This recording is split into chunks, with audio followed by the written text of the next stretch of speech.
الشاكرين والحمد لله رب العالمين اللهم صل على محمد وعلى آل محمد كما صليت على إبراهيم وعلى آل إبراهيم إنك حميد مجيد اللهم بارك على محمد وعلى آل محمد كما باركت على إبراهيم وعلى آل إبراهيم إنك حميد مجيد شمرগাঁও দারুল উলুম মাদ্রাসার উদ্যোগে আয়োজিত 12তম বার্ষিক ইসলামী মহাসম্মেলনের শ্রদ্ধাভাজন সভাপতি সাহেব, উপস্থিত হযরত উলামায়ে কেরাম, সর্বস্তরের সুধী সমাজ, আল্লাহ পাকের দরবারে শুকরিয়া আদায় করি যিনি একান্ত দয়া করে মেহেরবানি করে আমাদেরকে আখিরি জামানার পয়গম্বরের উম্মত বানিয়েছেন। শেষ নবী এবং শ্রেষ্ঠ নবীর উম্মত হতে পেরে আমরা খুশি না বেজার? যে যেমন খুশি হয়েছে এমন আওয়াজ দিয়ে শুকরিয়া আদায় করি আলহামদুলিল্লাহ। আম্মা জান আয়েশা সিদ্দিকা রাদিয়াল্লাহু আনহা জিজ্ঞাসা করেছেন, ইয়া রাসূলুল্লাহ, হাসরের মাঠে এত এত মানুষের ভিড়ে আপনার উম্মতকে আপনি কেমনে চিনবেন? আল্লাহর রাসূল বলেছিলেন, আমার উম্মত চান কইলে, আমার উম্মত কপালওয়ালা উম্মত। রূহের জগতে সমস্ত রূহগুলো যখন একসাথে ছিল, আমার উম্মত ওই রূহগুলো থেকে আলাদা হওয়া বাছাই করা উম্মত ছিল। ফেরেশতারা জিজ্ঞাসা করেছিলেন, আল্লাহ, সমস্ত রূহ থেকে বেছে বেছে কিছু আলাদা রাখলেন, এই রূহ কারা? আল্লাহ বলেছিলেন, এইগুলো আমার হাবিবের উম্মত হবে।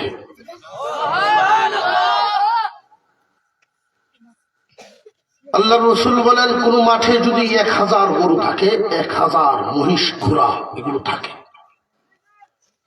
এর মধ্যে চান কপাইলে গরুগুলো সংখ্যায় 50টাও হয়, হাজার হাজার গরুর মধ্যে এই 50টা আলাদা করা কি কঠিন না সহজ?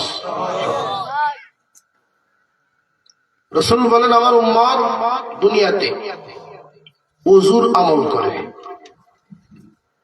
এই ওযুতে যে সমস্ত অঙ্গ ভিজে এগুলো হাসরের মাঠে নূরে চমকাইতে থাকবে। তা দেখি আমি বুঝে ফেলবো ওরা আমার উম্মত। এই উম্মত আর অন্যান্য উম্মতের মধ্যে তফাৎ অনেক। এটা আমাদের কারণে না, আমাদের রাসূলের কারণে। হুজুর সাল্লাল্লাহু আলাইহি ওয়াসাল্লামের উম্মতে নামাজ পড়বে 1 ওয়াক্ত, সওয়াব পাবে 10 ওয়াক্ত। এই আওয়াজটা যখন একটু কম হয়েছে, কারণ নামাজ যখন পড়েই না সওয়াব পাইব কোথায়? এই মাদ্রাসা হওয়াতে আমরা খুশি না বেজার? কোন এলাকায় যখন মাদ্রাসা হয় বুঝতে হবে আল্লাহ চাইতেছে এলাকার মানুষগুলোকে বস্তায় ভরে জান্নাতে দিতে। এই জন্য মাদ্রাসা হয়েছে। এই সমস্ত প্রতিষ্ঠান এমনি হয় না, কুরবানি ওয়ালাদের কুরবানি লাগে, মানুষের ত্যাগ লাগে, চোখের পানি লাগে। আল্লাহ তাআলা যখন কবুল করে নেন, কার মাধ্যমে কি করাবেন আল্লাহই জানেন। এগুলো প্রত্যেকে আসবে, কেউ টের পাবে না।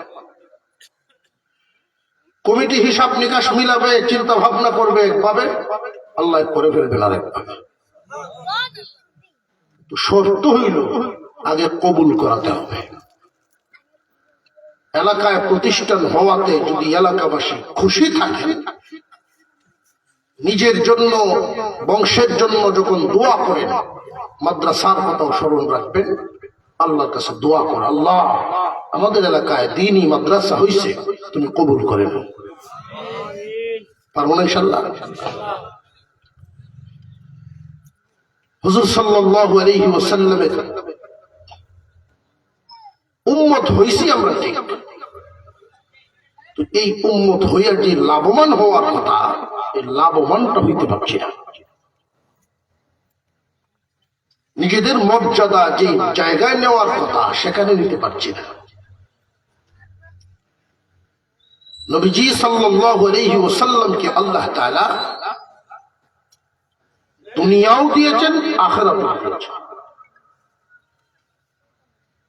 আল্লাহর রাসূলকে দুনিয়া এবং আখিরাতের বাদশাহী দান করেছেন আল্লাহ।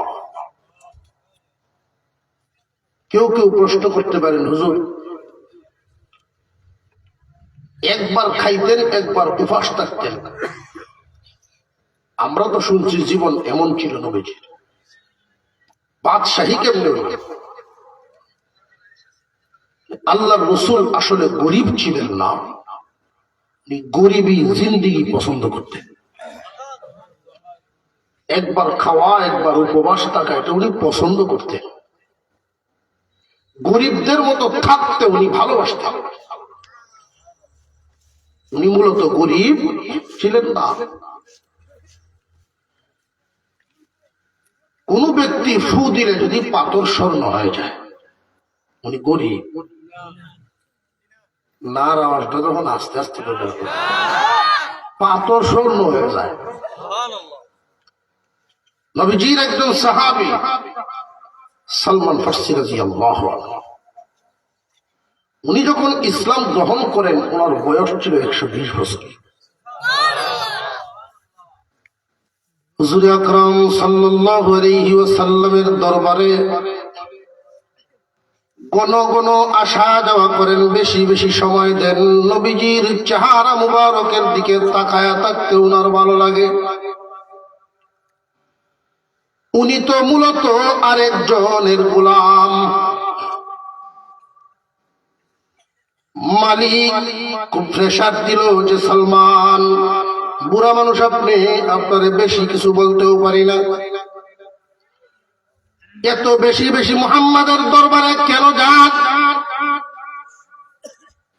এতই যদি ভালো লাগে, আপনি মুহাম্মাদকে বলবেন সে যেন আপনারে কিনে নেয়। আমার গোলামির আন্ডারে থেকে আমার গোলাম হয়ে তার দরবারে বেশি বেশি সময় কাটানোর অনুমতি আমি দিব না। পরের দিন রাসূলের দরবারে গেলেন। আল্লাহর পয়গম্বর বলেন, সালমান, আপনার চেহারাটা মলিন কেন আজ? আমার মালিকে বাধা দিয়েছে, আগামীকাল থেকে এভাবে সকাল বিকাল আপনার সামনে হাজির হওয়া নিষেধ হয়ে গেল। পারস্য থেকে তিনি এসেছেন, আল্লাহর পয়গম্বরের গুণাবলী সিফত শুনেছেন, অপেক্ষায় ছিলেন মুহাম্মাদের সাক্ষাৎ নিব, ইসলাম গ্রহণ করব। উনি কোন মূলত গরিবের সন্তান নন। ওই পারস্য দেশ থেকে আসার জন্য রাস্তা চিনতেন না, কাফেলার সাথী হয়েছিলেন। ওই কাফেলার মানুষ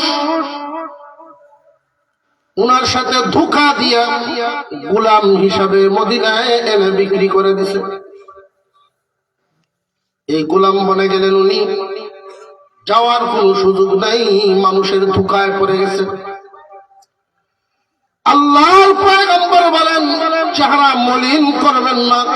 আপনার মালিকে যদি এইভাবেই বলে তাকে বলবেন আপনার দাম কত। আপনাকে যদি উনি বিক্রি করেন দাম জিজ্ঞাসা করবেন।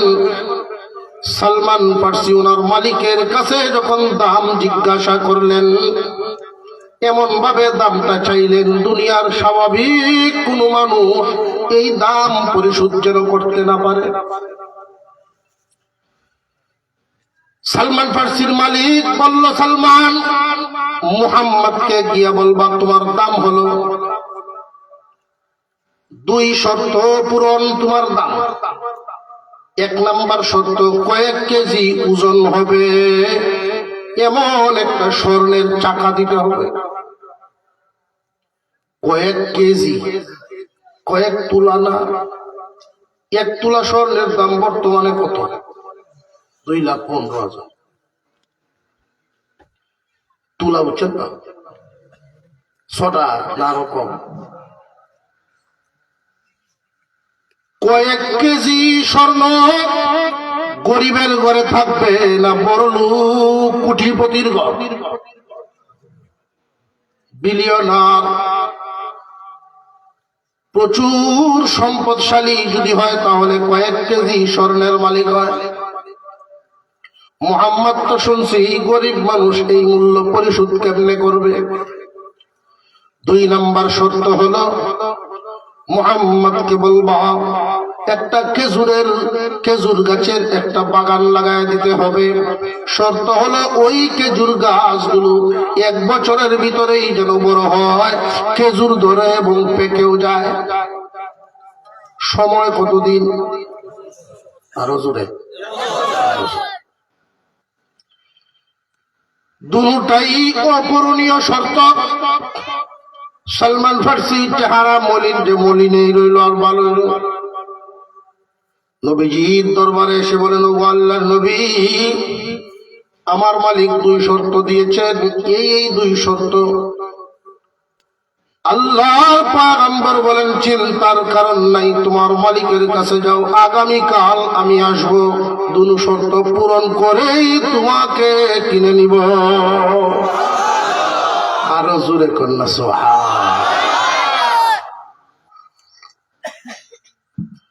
মালিক তো আশ্চর্য, কয় কি? পরের দিন আল্লাহ রসুল যখন রওনা দিলেন, রাস্তায় পাইলেন হযরত ওমর রাদিয়াল্লাহু আনহু। সাহাবীদের হালত হলো, নবীজিকে পাইছে, আল্লাহর রসুল যেদিকে যান সাহাবী ওইদিকে। কেন যান, কই যান, এই চিন্তা তাদের এই প্রশ্ন করার কোনো প্রয়োজনও মনে করে। হযরত ওমর ওনার পিছন রয়েছে। যেই মাত্র সালমান ফার্সির মালিকের বাড়ির সামনে পর্যন্ত গেছে, মালিক মনে করছে হযরত ওমর সাথে আজকে আর আমার রেহাই নেই, আমার নিশ্চিত রিমান্ডে নিব। কারণ বাজারে প্রত্যেকটা বস্তুর স্বাভাবিক একটা মূল্য আছে না নাই? 1 কেজি চালের মূল্য 50 থেকে 60 টাকা। কেউ যদি সুযোগ বুঝে 300 টাকা দাম করে, সে কি নিরপরাধ না অপরাধী? এই চিন্তায় সালমান ফার্সির মালিক মনে করছেন যে আজকে আমার উপায় নাই। যেই লোক আইসে হযরত ওমর, আমার ভিড়াইয়া উপায়, উনি ঘরের দরজা পিছনেরটা খুলিয়া বাগাসিতে হবে। আল্লাহর রাসূল বুঝে ফেলছেন সে কেন ভাগতে চাইতেছে। নবীজি ডাক দিলেন, হ্যাঁ ভাই, তোমার উপরে জুলুম করতে আসি নাই, আমি আল্লাহর রাসূল। তোমার মাল তোমার ইচ্ছা হইলে দিবে, না দিলে না দিবে, জোর প্রয়োগ করবো না। তুমি বলছিলা একটা খেজুরের বাগান লাগানো, চারা কোথায়? চারাগুলো একদিকে বাস করে রাখা আছে আগের থেকে, কোন জায়গায় লাগানো হবে জায়গাও রেডি করা। আল্লাহর রাসূল বলেন, আসো বাগান লাগাইয়া দিবা। এক একটা খেজুরের চারা হাতে নেন, নবীজি গাছের সাথে কথা বলেন। চারাগুলোকে বলছিলেন, আমি মুহাম্মাদুর রাসূলুল্লাহ বলছি রে, 1 বছরের ভিতরেই বড় হবি, খেজুর ধরবি, পেকেও যেন যায়।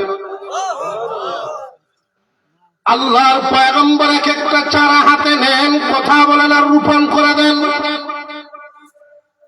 বাগান লাগানো শেষ। আবার রসুল বলেন, সালমান ওই যে দেখা যায় একটা পাথর, এটা আনো। পাথরটা নবীজির হাতে যখন নিয়ে দেওয়া হলো, আল্লাহর পয়গম্বর ফু দিলেন, তার হাতে এটা স্বর্ণ হয়ে গেছে। দাও তোমার মালিক। মালিক তো অবাক হয়ে গেল, আগে যদি জানতাম তাহলে পাথর এটা না দেয়া, যেটা 3 মণ এটা দিলাম। কারণ এই জবান তো এমন জবান, আমার আপনার পয়গম্বরের জবান। কেমন নবীর উম্মত। 1 বছর পূর্ণ হয়েছে। 1 বছর পর এই ইহুদি লোকটা নবীজির দরবারে গেছে, আপনার সাথে আমার শর্ত ছিল 100 খেজুর গাছে বাগান লাগাবেন, 99টার মধ্যে 1 বছরের ভিতরে খেজুর ধরে পেকে গেছে, একটা তো বাকি রইল। নবীজি বলেন, আমি তো কিছুই বলতে পারি না। আর ওইখানেই হযরত ওমরও বসা। ওমর বলেন, ওই যে ঘটনা খেজুর গাছ লাগানো, আমার হাতে লাগানো একটা খেজুর গাছ, যেটা ওইটা আমি লাগাইছি। আমি তো আর জানি না নবীজি যে 1 বছরের ভিতরে খেজুর গাছ বড় হবে, খেজুর ধরবে, পেকেও যাবে। এটা যদি আমি জানতাম, আমি খেতে হলাম না। হুজুর সাল্লাল্লাহু আলাইহি ওয়াসাল্লাম মূলত গরিব ছিলেন না বাদশাহ? সন্দেহ আছে কেউ? আল্লাহ রাসূল সাল্লাল্লাহু আলাইহি ওয়াসাল্লাম কুরবানি করেছিলেন। আয়াত যখন নাযিল হয়, ফাসাল্লি লিরাব্বিকা ওয়ানহার, নামাজ পড়ুন এবং কুরবানি করেন আপনার রবের জন্য। কার জন্য করতে হয় নামাজ এবং কুরবানি? কিন্তু আমাদের হালত হলো ভিন্ন ভিন্ন। মানুষের ইবাদত হয়তো শারীরিক, না হয় মালি অথবা শরীর মাল মিলে, হয়তো সম্পদের ইবাদত আর না হয় শরীরের ইবাদত, নইলে শরীর মাল মিললে ইবাদত। 3 ভাগে বিভক্ত। যদি শারীরিক ইবাদত হয়, নামাজ, রোজা, তাসবিহ, কোরআন তেলাওয়াত, এগুলো শারীরিক ইবাদত হবে। কার জন্য? জোরে আওয়াজ দিয়ে বলেন, কার জন্য? শারীরিক যত ইবাদত একমাত্র আল্লাহর জন্য করতে হবে। মালি যত ইবাদত, কুরবানি, দান, খয়রাত, সদকা, এগুলো কার জন্য? এগুলো একমাত্র আল্লাহর জন্য। শরীর এবং মাল দৌলত মিলে একটা ইবাদত। হজ পালন, পয়সাও লাগে, বডিও লাগে, ওইটাও কার জন্য? আল্লাহ পাক এই তাগিদ কেন দিলেন? আল্লাহ তো মানুষের দিলের খবর জানেন। অনেক মানুষ এমন আছেন শুধু আল্লাহর জন্য করে না, ভিন্ন মতলবও থাকে। কেউ কেউ আছেন লোক দেখেন নামাজ পড়িয়া, ইলেকশন আইসে দেখবেন 6 ওয়াক্ত নামাজ পড়ে। ছোট বাচ্চা মারা গেল প্রত্যন্ত অঞ্চল, তারপরেও জানাজাত হাজির। বুঝাইল যে জনদরদি।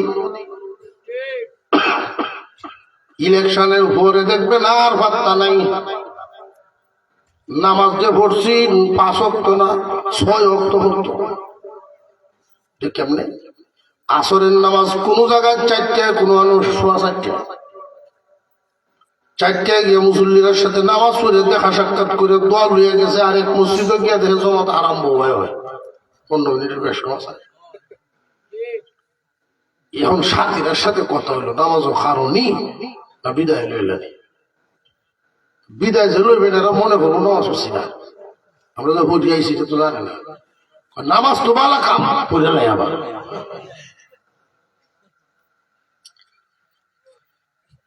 নামাজ রোজা লোক দেখানো ইবাদত। অনেক মানুষ আছে দান খয়রাতও করে, লোক দেখানো দান খয়রাত। শরীর মাল মিললে ইবাদত, হজ পালন ওইটার মধ্যেও লোক দেখানো আছে। প্রমাণ কি? কিছু প্রমাণের মধ্যে একটা হইলো হাজি সাহেব ডাকলে খুশি হয়ে চা খাওয়া। কিন্তু যদি হাজি সাহেব না ডাকে বেজার হয় না, তবে বোঝা যায় যে উনি হাজি ডাকলে যে খুশি হয়। জিজ্ঞাসা করছেন ভাই সাহেব কেমন আছেন? আলহামদুলিল্লাহ বালা। আমি যে হজ করছি তুই মনে হয় হুঁচস না। কি বুঝাইল? হাজি সাহেব একমাত্র খুলুসিয়তের ইবাদত আল্লাহ কবুল করেন। আমি যেই আয়াত আপনাদের সামনে পড়েছি, নবীজির নবুয়ত উনি পেয়েছেন। এত বরকতওয়ালা নবী তো আর কেউ ছিলেন না। আমার আপনার নবী শ্রেষ্ঠ নবী, শেষ নবী। এই নবীর উম্মত অন্যান্য বনী ইসরাইলের নবীদের মর্যাদাবত। এই নবীর উম্মতের আলেমগণ, এই নবীর উম্মতের আলেমগণ বনী ইসরাইলের নবীগণের মতো। নবীর মর্যাদা তো ভিন্ন, তো শানই আলাদা। মতো বলছি কেমনে? নবীগণের জামাত চিহ্নিত করেছেন, বাছাই করেছেন আসমানে আল্লাহর পক্ষ থেকে। জমিনে কে কখন কোন যুগে নবী হয়ে আসবেন ঠিক করেছেন একমাত্র কে? জমিনে যদি বন্টন করার সুযোগ দেওয়া হইতো উভয় আসিল না, আমরা সুদ করলে নবী বানাইলাম। শেষ নবী বিদায়, কিয়ামত পর্যন্ত আল্লাহর দ্বীন দেখাশোনা করবেন উলামায়ে কেরাম, ওয়ারাসাতুল আম্বিয়া। এই উলামায়ে কেরামের জামাতও আসমানেই নির্বাচিত, এটা জমিনে না। যদি জমিনেই হইতো তাহলে দেখতেন ভিন্ন চিত্র। 1000 কোটি টাকার মালিক সন্তানরা সেজদা পর্যন্ত দেয় না, আবার তার বাড়ির কর্মচারী তার সন্তান কোরআনের হাফেজ হয়ে যায়। আল্লাহ যাকে ইচ্ছা ইলম দান করবেন। মাদ্রাসায় ভর্তি করা আমাদের কাজ, আমরা ভর্তি করতে পারবো, কিন্তু ইলম আল্লাহ কাকে দিবেন এটা আল্লাহই জানেন। আমাদের ছেলে হোক আর মেয়ে হোক, একটা হোক আর 5টা হোক, আমাদের দায়িত্ব হলো আগে মাদ্রাসায় ভর্তি করা, এরপরে স্কুল লাইন, কলেজ লাইন, সব লাইনে নিতে পারবা। প্রথম দায়িত্ব হলো ছেলে হোক একটা হোক আর 5টা হোক, মেয়ে হোক একাধিক হোক আর একটা হোক, প্রথমে পড়বে মাদ্রাসা, এরপরে পড়বে স্কুল কলেজ। কারণ কি?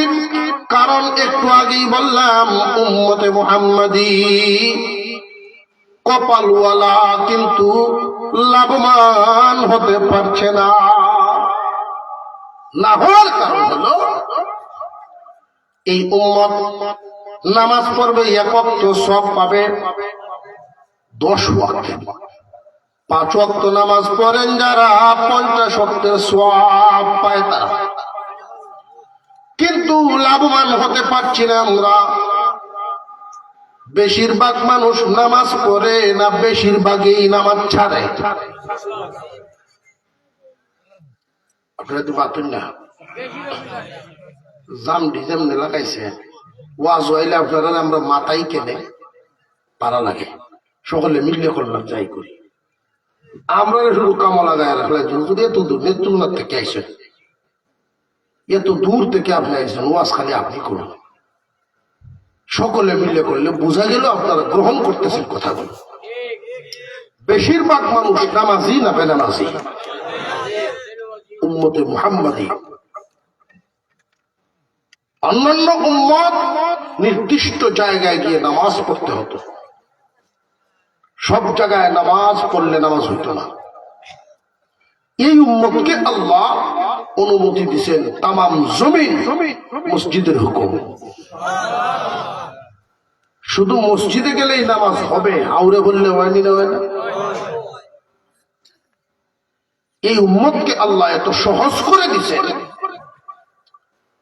পানি লাগানোর অনুমতি নাই, অথবা অসুস্থ মানুষ পানি ব্যবহার করতে পারছে না, তায়াম্মুম করে হলেও নামাজ পড়বে। তায়াম্মুমের অনুমতি অন্য কোন জাতিকে আল্লাহ দেন নাই, শুধু এই উম্মতের জন্য খাস। পানি ব্যবহারের অযোগ্য তায়াম্মুম করো, মসজিদে আসতে পারো না ব্যস্ততার কারণে, যেখানে আছে সেখানে থেকে আদায় করো। মুসলিম জাতিকে আল্লাহ পাক উম্মতে মুহাম্মাদিকে এত বরকত দেওয়ার পরেও নামাজ না পড়ার কারণ কি?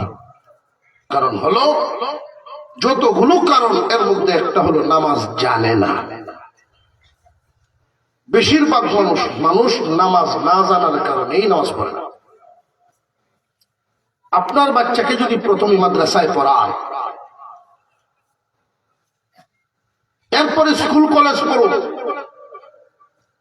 দেখবেন একবার পড়ে না, আরেকবার হলে পড়বে। আর যখন সে নামাজ পড়বে, ছোটবেলায় শিক্ষা থাকার কারণে সহি শুদ্ধ করেই পড়বে।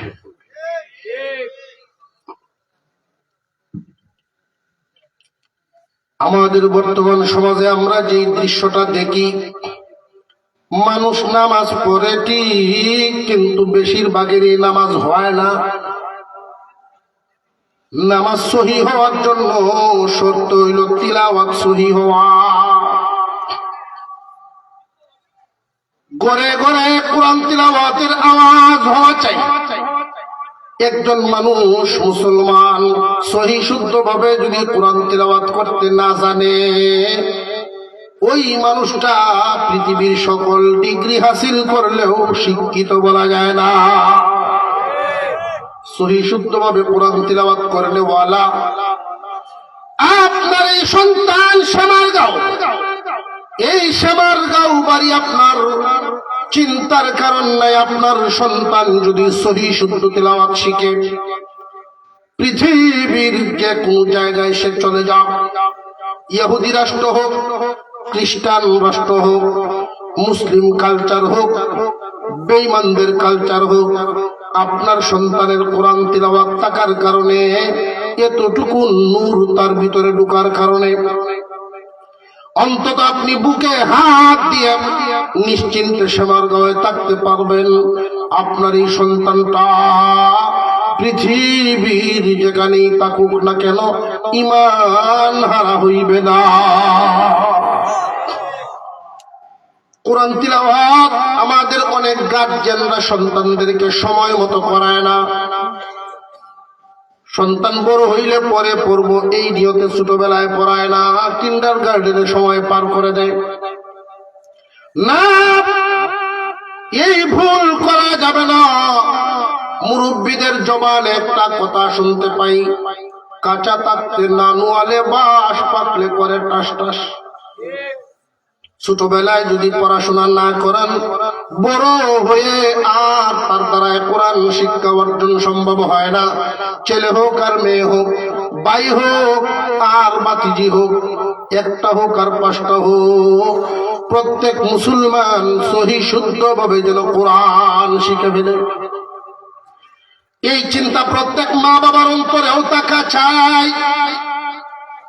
যেই সন্তানটা সহি শুদ্ধভাবে কোরআন পড়তে জানে, জানা রাখবেন এই সন্তান অন্তত নাফরমানি মা বাবার সাথে এত বেশি করবে না। আমাদের দেশের যত বৃদ্ধাশ্রম, ওই বৃদ্ধাশ্রম গুলোর একটা রিপোর্ট আপনাদের শোনাই। আমাদের দেশের এই বৃদ্ধাশ্রম গুলোতে যারা যারা আশ্রয় আছে, একবার তত্ত্ব নেওয়া হলো ওই বৃদ্ধাশ্রম গুলোর মধ্যে কোন হাফেজ আলেমের মা বাপ খুঁজে পাওয়া যায় কিনা তালাশ নিয়ে দেখলো সারা বাংলাদেশের কোন বৃদ্ধাশ্রমে কোন আলেম ওলামার মা বাপ নাই। তারপরে তালাশ দেওয়া হলো সহি শুদ্ধভাবে কোরআন পড়াইছে এমন কোন মা বাপ আছে কিনা, যে না, এমন কোন মা বাবাও সেখানে নাই। সহি শুদ্ধভাবে সন্তানকে কোরআন শিখাইছে আর সন্তান তার বাড়ি থেকে বাসা থেকে বের করে দিয়েছে, এমন কোন সন্তানও ওইখানে নাই। একজন মানুষের অন্তরে যদি কুরআনুল কারীমের নূর ঢুকে যায়, ওই মানুষ তখন মনুষ্যত্ব খুঁজে পায়। কুরআনুল কারীম হলো একটা আলো, এক ধরনের আলো। শিখাইবেন তো ইনশাআল্লাহ? এই মাদ্রাসা হইছে, এতে আমরা খুশি না? মাদ্রাসার সকল জরুরত আল্লাহ যেন পূরণ করেন, বলুন আমিন। এই মাদ্রাসার জন্য আমাদের সর্বপ্রথম সারা এলাকাবাসী মিলে যা করতে হবে দোয়া। প্রথম কাজটা কি? আরো জোরে কর। এটা কি পয়সা খরচ হয়? সকলেই করতে পারে ইচ্ছা করলে। হাসরের মাঠে আল্লাহ জিজ্ঞাসা করবেন, রে লৌহে মাহফুজ, তোমার কাছে না আমার কালাম জমা ছিল, হেফাজতে ছিল, আমার কালাম। লৌহে মাহফুজ জবাব দিবে, আমার 23 বছর সময়ে আমার কাছ থেকে কুরআনুল কারীম নিয়ে গেছে আপনার জিবরাইল আমিন। জিবরাইল আলাইহিস সালামকে আল্লাহ জিজ্ঞাসা করবেন, রে জিবরাইল, আমার কালাম কই? তুমি নাকি লৌহে মাহফুজ থেকে আনছো, হেফাজত করছো নি? আমাকে আপনি 600 নূরের পাখা দ্বারা বানাইছেন, কোন জিন বা শয়তানকে আমি একটা হরফ চিনায় নিবার দেই নাই। হেফাজতের সাথেই আপনার হাবিবের কাছে আমি পৌঁছায় দিছি। আমার কালাম আমার হাবিবের কাছে পৌঁছে দিয়েছো। জি হ্যাঁ, কোন কমতি করি নাই। আপনার কালাম সম্পূর্ণ হেফাজতের সাথে আপনার হাবিবের কাছে পৌঁছে দিয়েছি। আপনার আমার পয়গম্বরকে আল্লাহ ডাক দিয়ে জিজ্ঞাসা করবেন, হাবিব জিবরাইল আপনার কাছে আমার কালাম দিয়ে আসছে, দুনিয়ার জমিনে আমার কালামের হেফাজত করছেননি? আমার আপনার পয়গম্বর বলবেন, আল্লাহ আপনার কালামের হেফাজত করার জন্যই উহুদের ময়দানে আমি দান শহীদ করেছি। আপনার কালাম হেফাজতের জন্য আমার কষ্টে করে সাহাবীরা গলা কেটে শাহাদাত বরণ করেছে।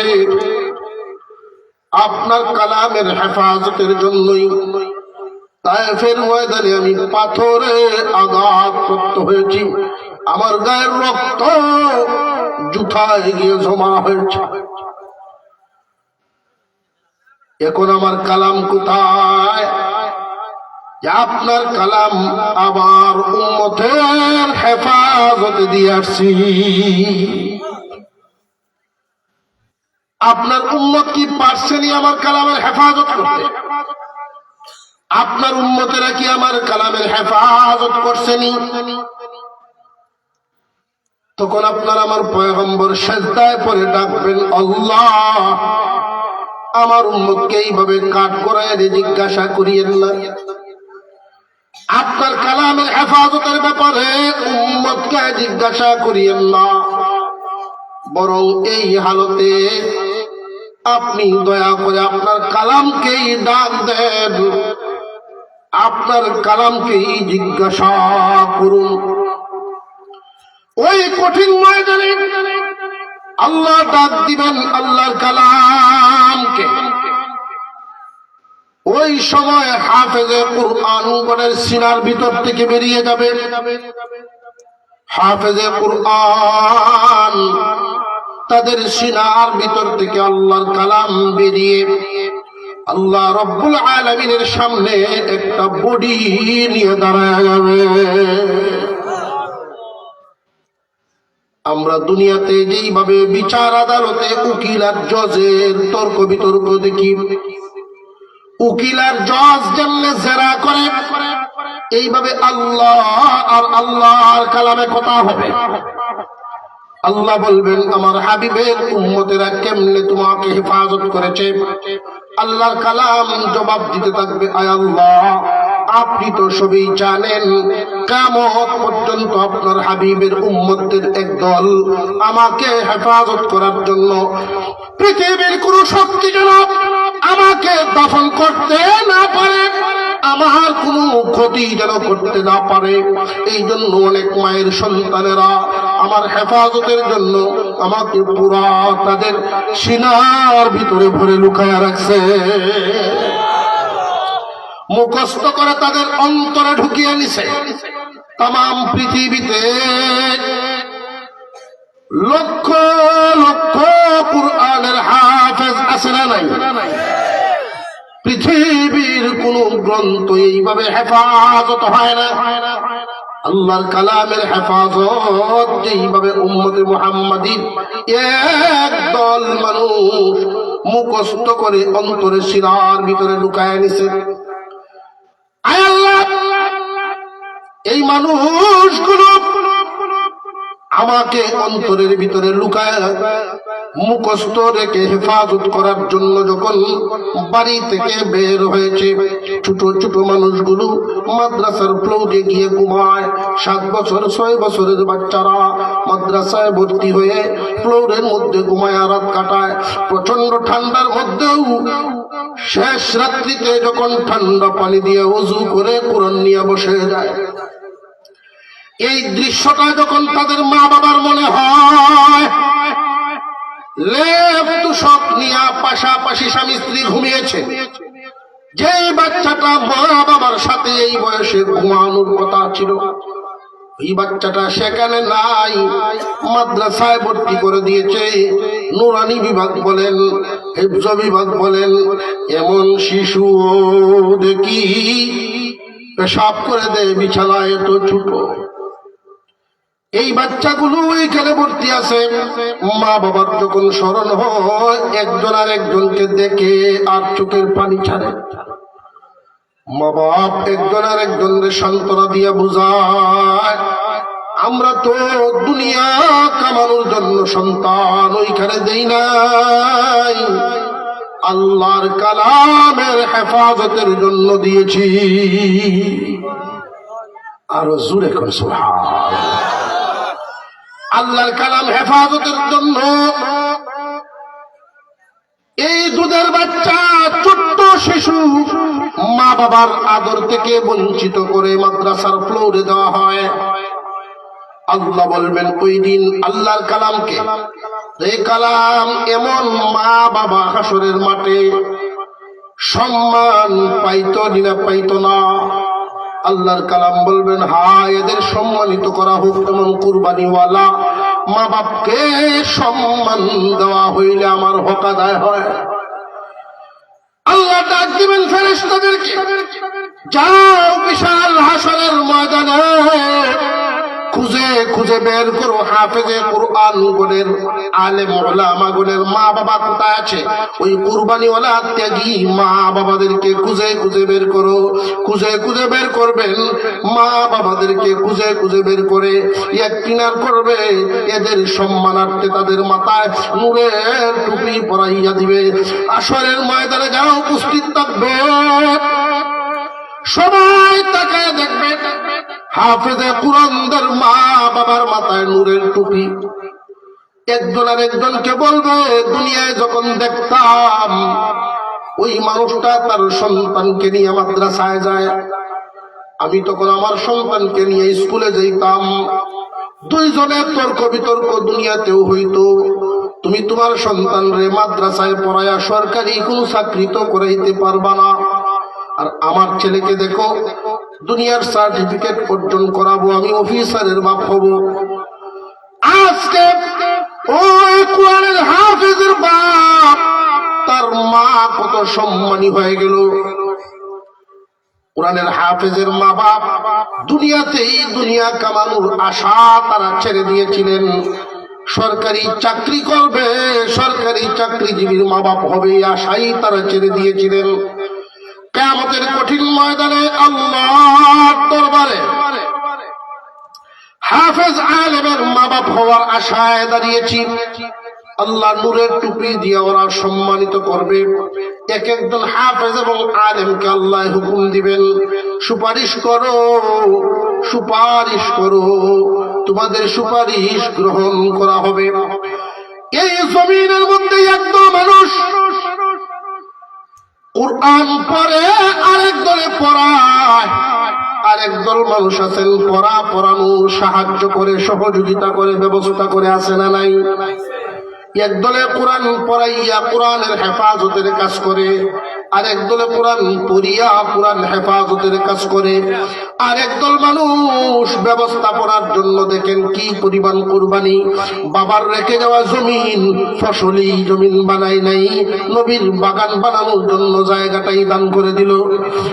একদল মানুষ নিজের সন্তান বা নিজে ঘাম দাঁড়ানো পয়সা দ্বারা দুনিয়ার কোন বুক বিলাস করে নাই। মাদ্রাসার তালিবে ইলমরা যেন ওই কাঁচা ঘরে না থাকতে হয়, পাকা ফ্লোর করে দিল, ঘর করে দিল, আরামে ঠান্ডায় যেন বসতে পারেন, কার্পেটের ব্যবস্থা করে দিল। কষ্ট করে পানি উঠাইতে যেন না হয়, সাপ্লাইয়ের পানির ব্যবস্থা করে দিল। ওই যে কুরআন হেফাজত করা, পড়ানোর কাজে যারা সাহায্যের হাত বাড়ায় দিল, কিয়ামতের দিন কুরআনুল কারীমের সুপারিশ তারাও পাওয়া যাবে। কিয়ামতের দিন আলেম এবং হাফেজদেরকে আল্লাহ বলবেন, ও আলেম হাফেজরা, তোমরা সুপারিশ করো, আমি আল্লাহ মঞ্জুর করব। তোমরা শুধু বলতে থাকো, আমি মাফ করতে থাকবো। তোমরা নাম ধরে ধরে বলতে থাকো, আর আমি মাফ করতে থাকবো। হাসরের মাঠে সুপারিশ হবে রক্তের সম্পর্কের ভিত্তিতে না। যদি রক্তের সম্পর্কের ভিত্তিতে সুপারিশ হয়েই যাইতো, তাহলে আমার আপনার অনেক আগেই আবু জেহেলে সুযোগ পাইত। রক্তের সম্পর্কে সুপারিশ হবে না, হাসরের মাঠে সুপারিশ হবে মহব্বতের সম্পর্কে। মাদ্রাসার জন্য কার কি পরিমাণ মহব্বত, আলেম হাফেজদের প্রতি কার কি পরিমাণ মহব্বত, কুরআন ওয়ালাদের প্রতি কার কেমন মহব্বত, এই মহব্বত অনুযায়ী, সম্পর্ক অনুযায়ী মহব্বতের সম্পর্কে সুপারিশ হবে। এই এলাকায় হয়তো একজনের জায়গা দিয়েছেন, জায়গা আছে, জায়গা দিয়েছেন, অর্থ আছে, অর্থ দিয়েছেন। এমন মানুষও তো আছে জায়গাও নাই, অর্থও নাই। ওই মানুষগুলো যদি মন থেকে চোখের পানি ছেড়ে দিয়া কান্দে, আল্লাহ জায়গা নাই, সম্পদও নাই, কি দিয়া গো প্রমাণ করব আমি মাদ্রাসাকে ভালোবাসি, আমি যে তোমার নবীর বাগানকে মহব্বত করি, কেমনে প্রমাণ দেখাবো? প্রমাণ দেখানো হবে মহব্বত এবং দোয়া করার মাধ্যমে। হাসরের মাঠে একদল কোরআন পড়নেওয়ালা, কোরআনেওয়ালা, ব্যবস্থা করনেওয়ালা, তিনও দলকে আল্লাহর কালাম সুপারিশ করবে, আলেম উলামাগণ সুপারিশ করবেন, এক একজন হাফেজ নাম ধরে ধরে সুপারিশ করবে, সাজাপ্রাপ্ত আসামিদেরকে আল্লাহ মাফ দিবেন। আমরা চাইতো ওই দিন মাপ চাইতে, ওই দিন সুযোগ যেন পাই, মাপ পাই, একটা উসিলা পাই, চাই কি চাই না। আল্লাহ যেন আমাদেরকে কবুল করেন, আমরা বলি আমিন। আরো জোরে বলেন আমিন। যে ঠান্ডা পড়ছে, যে শীত পড়ছে, মোটেও তো এতক্ষণ পর্যন্ত টিকার কথা না। আমি মনে করতেছি যে না, আমার ওয়াজের জন্য ঠিক করেছে। পরে আমার মনে হয়েছে যে না, পাওয়ার ওয়াজের না, চলেছি সিন্নি তো আছে। আল্লাহ সিন্নি হুজুর উনার জন্য অপেক্ষায়। তো আর বেশি সময় না, বেশিরভাগই এখানে কিশোর যুবক ভাইয়েরা, ইনশাল্লাহ মাদ্রাসার জন্য আমরা সব সময় নিবেদিত প্রাণ থাকবো তো ইনশাল্লাহ।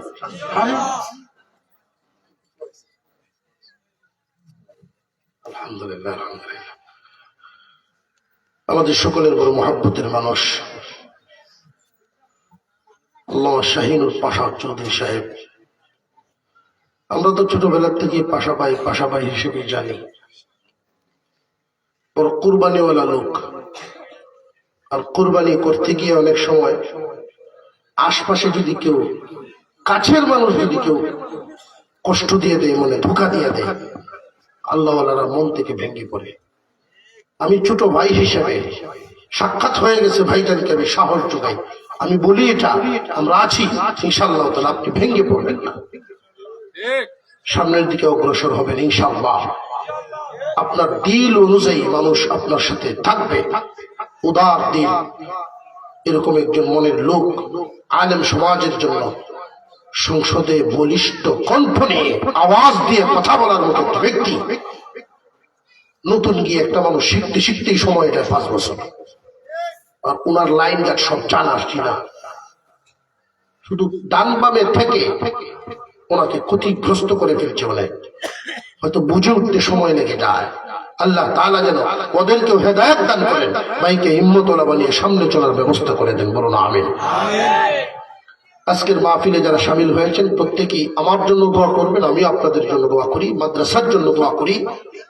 বিশেষ করে মাদ্রাসায় সবসময় যাকে আল্লাহ দান করেছেন দৌলত, উনিও দান করবেন, যারা দিচ্ছেন না উনিও দিবেন। 10 টাকা দেওয়া যেত, 5 টাকা দেওয়া যেত, শুধু আল্লাহ দিছেন যারা তারাই দিবেন, যাদেরকে দেন নাই তারাও দিবেন ইনশাআল্লাহ। মনে থাকবো তো? আল্লাহ কবুল করেন, বলুন আমিন। সিন্নি আইসা যাইব, আর বেশি সময় নাই তো কথা বলা হবে না, কথা বাকি দিচ্ছি ইনশাআল্লাহ। কিছু কথা বলে দোয়া হয়ে যাবে। আমি আপনাদের সকলের কাছে দোয়া নিয়ে